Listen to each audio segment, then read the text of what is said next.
வணக்கம் மக்களே, இன்னைக்கு நம்ம இந்த வீடியோவில் மனிதர்களால் உருவாக்கப்பட்ட 5 வினோதமான உயிரினங்களை பற்றி தான் பார்க்க போகிறோம். இந்த வீடியோ பிடிச்சிருந்தா மறக்காம லைக், ஷேர், கமெண்ட்டை தட்டி தெரிக்க விடுங்க. சரி வாங்க வீடியோக்குள்ளே போகலாம். முதல்ல பார்க்க போகிறது ஹியூமன் பிக். என்னடா பார்க்கறதுக்கு பன்னிக்குட்டி மாதிரியே இருக்கு, உடம்பு மட்டும் மனிதனோட உடம்பு மாதிரியே இருக்குன்னு கேட்டிங்கன்னா, ஆமாங்க, பன்னியும் மனிதனையும் வச்சு கிராஸ் பண்ணதுனால உருவானது தான். பொதுவாக இது எதுக்கு உருவாக்குனாங்கன்னா, மனிதனுக்கு ஏதாச்சும் ஒரு உறுப்பு தேவைப்பட்டா இதுல இருந்து எடுத்து வைக்கலாம்னு சொல்றாங்க. உதாரணமா நமக்கு இதயம், நுரையீரல், கல்லீரல் எது தேவைப்பட்டாலும் இதுல இருந்து எடுத்து வச்சுக்க ஈஸியா இருக்கும் தான் இந்த மாதிரி ஒரு உயிரினத்தை ரெடி பண்ணியிருக்காங்க.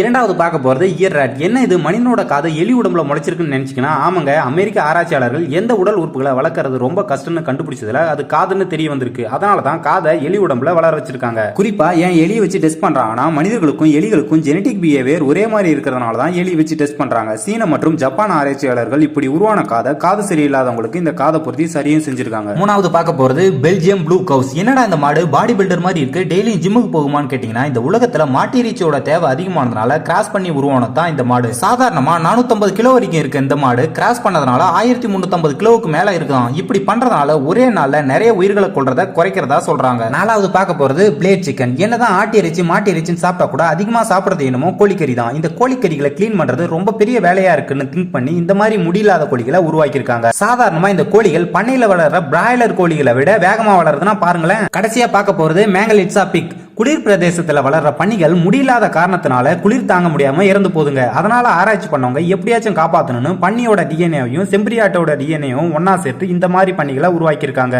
இப்படி பண்றதுனால பன்னிகளோட இறப்பு தவிர்க்கப்படுறதா சொல்றாங்க. ஓகே மக்களே, இன்னைக்கு பார்த்ததுலயே உங்களுக்கு எந்த கண்டுபிடிப்பு ரொம்பவே ஆச்சரியமா இருந்ததுன்னு கமெண்ட்ல சொல்லுங்க. நன்றி மக்களே.